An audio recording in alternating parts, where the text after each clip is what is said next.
हरे कृष्णा। राधे राधे। आप सभी को माघ मास की बहुत बहुत बधाई। स्वागत है आपका आप सबके अपने YouTube चैनल प्रभु के प्यारे में, जहां हम आपको धर्म, भक्ति और पवित्र कथाओं की यात्रा पर लेकर चलते हैं। आज माघ मास की 10वीं तिथि है। आइए माघ मास महात्म की कथा की शुरुआत श्री कृष्ण भगवान जी की एक प्रेरणादायक कहानी से करते हैं। उसके बाद माघ मास का पौराणिक महत्व सुनेंगे। श्री कृष्णा और उनकी भक्त की कहानी। समुद्र किनारे एक गांव में कृष्णाबाई नाम की बूढ़ी माता रहती थी। वह भगवान श्री कृष्ण की परम भक्त थी। वह एक झोंपड़ी में रहती थी। कृष्णाबाई का वास्तविक नाम सुखिया था, पर कृष्ण भक्ति के कारण इनका नाम गांव वालों ने कृष्णाबाई रख दिया।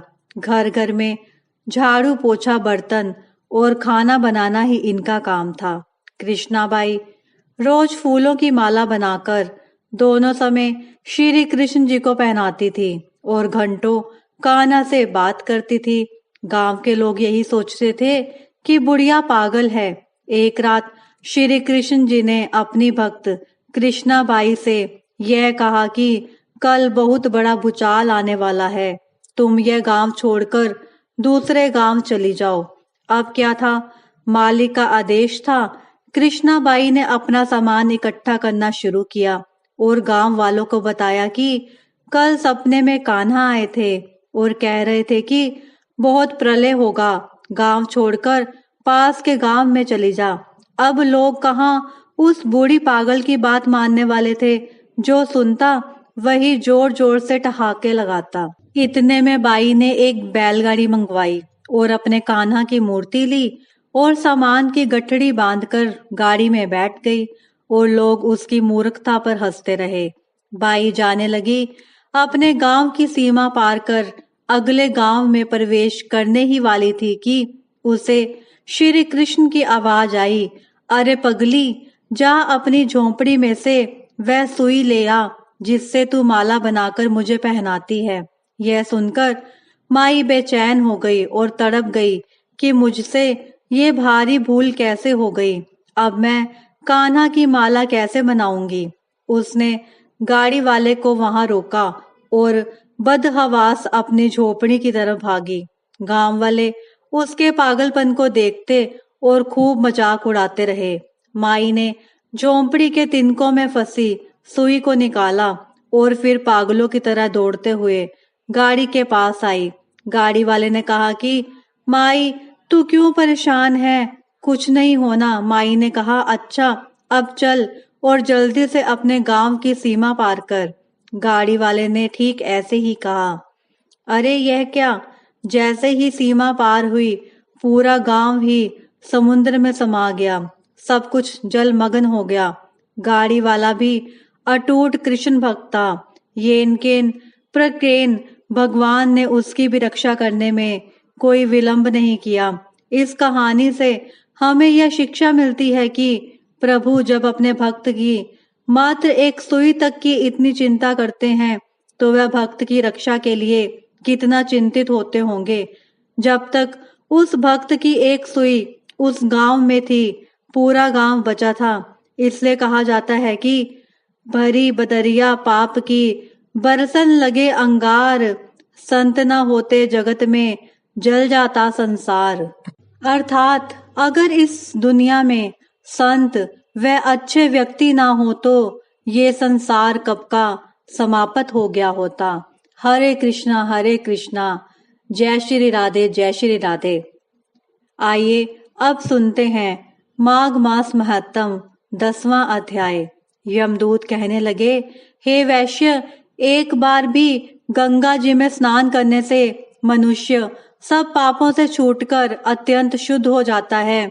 जो मनुष्य गंगा जी को दूसरे तीर्थों के समान समझता है वह अवश्य नरक में जाता है। भगवान के चरणों से उत्पन्न हुई गंगा जी के पवित्र जल को श्री शिव जी अपने मस्तक में धारण करते हैं। वह ब्रह्मा जी जो संदेह रहित प्रकृति से अलग और निर्गुण है, ब्रह्मांड में उसकी समानता किससे हो सकती है। गंगा जी का नाम हजारों योजन दूर से ही लेने वाला नरक में नहीं जाता। इसलिए मनुष्य को अवश्य में गंगा जी में स्नान करना चाहिए। हे वैश्य, जो ब्राह्मण दान लेने का अधिकारी होकर भी दान नहीं लेता, वह आकाश के नक्षत्रों में चंद्रमा के समान है। जो कीचड़ से गौ को निकालता है, जो रोगी की रक्षा करता है, या जो गौशाला में मरता है, वह आकाश में तारा होता है। प्राणायाम करने वाले मनुष्य सदैव उत्तम गति को प्राप्त होते हैं। प्रातः समय स्नान के पश्चात जो 16 प्राणायाम करते हैं, वह घोर पापों से बच जाते हैं। जो प्राय स्त्री को माता समान मानते हैं, वह यम की यातना को नहीं भोगते। जो मन से भी कभी पर स्त्री का चिंतन नहीं करता, वह दोनों लोगों को अपने अधीन करता है। जो पराये धन को मिट्टी के समान समझता है, वह स्वर्ग में जाता है। जिसने क्रोध को जीत लिया, मानो उसने स्वर्ग को ही जीत लिया। जो माता पिता की सेवा देवता तुल्य करता है, वह यम द्वार नहीं देखता, और जो गुरु की सेवा करते हैं, वह ब्रह्मलोक को प्राप्त होते हैं। शील की रक्षा करने वाली स्त्री धन्य है। शील भंग करने वाली स्त्री यमलोक जाती है। जो वेदों और शास्त्रों को पढ़ते हैं, या पुराण और संहिता पढ़ते और सुनते हैं, तथा जो स्मृति का व्याख्यान और धर्मशास्त्र समझते हैं, या जो वेदांत में लीन रहते हैं, वह पाप रहित होकर ब्रह्मलोक को प्राप्त होते हैं। जो अज्ञानियों को वेद शास्त्र का ज्ञान देते हैं, वे देवताओं से भी पूजित हैं। यमदूत ने कहा कि वैश्व श्रेष्ठ यमराज ने हमको वही आज्ञा दे रखी है कि तुम किसी वैष्णव को मेरे पास मत लाओ। हे वैश्य, पापी लोगों को इस संसार रूपी नरक को पार करने के लिए भगवान की भक्ति के सिवाय दूसरा और कोई उपाय नहीं। भगवान की भक्ति न करने वाला मनुष्य को चंडाल के समान समझना चाहिए। भगवान के भक्त अपने माता पिता दोनों के कुलों को तार देते हैं और उनको नरक में नहीं रहने देते। और जो मनुष्य वैष्णव का भोजन करते हैं, वे भी भगवान की कृपा से श्रेष्ठ गति को प्राप्त होते हैं। बुद्धिमान को सदैव वैष्णव का अन्न खाना चाहिए। इससे बुद्धि पवित्र होकर मनुष्य पाप नहीं करता। गोविंदाय नमः।